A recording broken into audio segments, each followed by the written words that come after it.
Tonight, people from across the nation are traveling hundreds of miles to support El Paso after that mass shooting at a Walmart. And today has been tough. More deaths and more finger pointing about who and what is to blame. Thank you for joining us. I'm Cynthia Izaguirre. Chris will join us in a few minutes.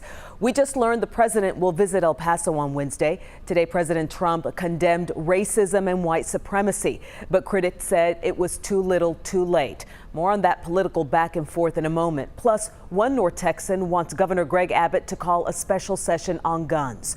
But first, 2 more people have died, bringing the death toll in El Paso to 22.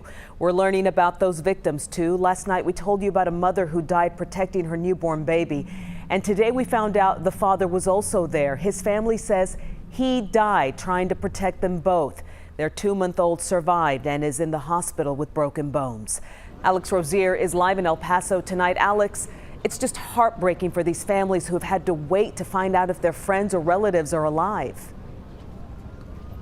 Yeah, and Izzy, at this memorial here, there's a cross for all of the people who lost their life in the shooting on Saturday. And we've just learned late this afternoon that there will soon be one for Angie Englesby. I want to show you her picture. Angie is an 86-year-old. She's a mother of 7, a grandmother to more than 20. And on Saturday, so many of you remember her daughter who broke our hearts. She ran to the media here in El Paso with the desperate hope of finding her mother, and we now know her mother is among the dead, one of 22 people killed in this attack. And I mentioned those crosses at the beginning of this report. They were made by a former master carpenter from Chicago. He drove here and has one for all of the people who died. He said he's hoping to show these people and this community a whole lot of love in the middle of a national mass shooting crisis. I hate to tell you this, but I'll be doing this till the day I die. It's not stopping. Maybe that sounds cynical. So what do you hope to accomplish? I'm slowly changing hearts. As we come back out live here at the memorial, you can see a couple of employees from the Walmart, the place where the shooting took place. They have now made their way to the memorial. It's really grown, this has, in the past couple of days, a strong show of support from this community following a really heinous act by one individual. Guys. A lot of people clearly comforting one another. Alex, you know, this is your first time in El Paso and you're covering this horrible tragedy. What has stuck with you since you've been there in that community? You know, what stuck with me is all the goodness in this community, and that all these people who are so kind, and they tell me about El Paso and the people here. You can see it in talking to them. These types of things, they'll bring out really the worst in humanity by what happened at this Walmart on Saturday, but it also brings out the best in humanity. You see that down here at this memorial, guys. It is a community that is beginning to heal, but they are strong, and we're seeing that as well.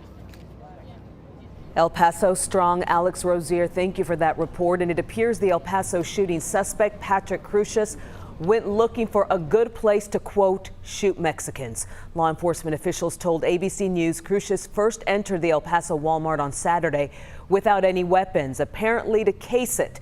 There were 3,000 people in that store. He left, came back with weapons, and started shooting. Of course, the political reaction has been split. The president spoke publicly for the first time today.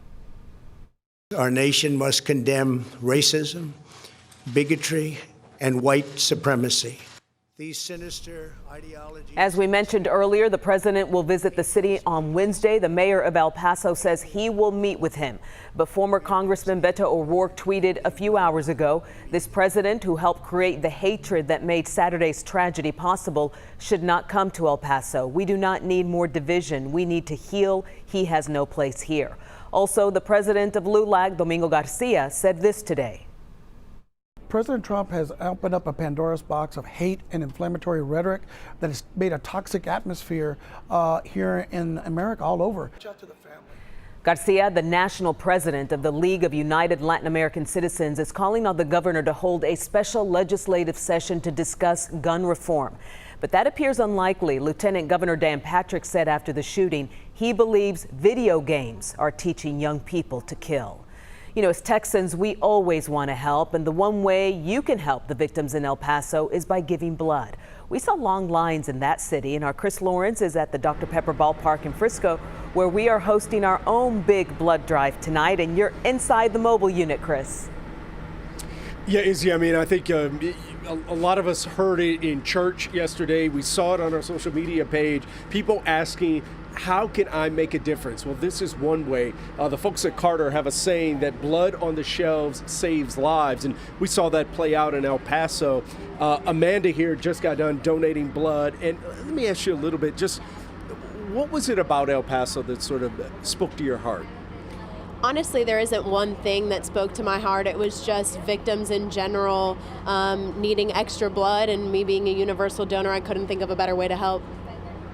Now you give blood fairly frequently, right? Yeah, every 8 to 10 weeks. Easy peasy, no problem. No problems at all. I even gave a double dose today. So Right, there you go. She also works for the Frisco Rough Riders. After she finishes up here, she's going to go to work there. And again, if you come down here between now and 7 o'clock, they're giving away free tickets to a Rough Riders game for the rest of the year. I know most of these folks here, they did it to help, but hey, those tickets are a really nice bonus. We appreciate all of our support that we've been getting here. Again, we are right outside the will call on Rough Riders Drive. Free tickets, and we're here till 7 o'clock. Really hope to see you down here. Live in Frisco, I'm Chris Lawrence. Izzy, I'll send it back to you. All right, Chris, give a man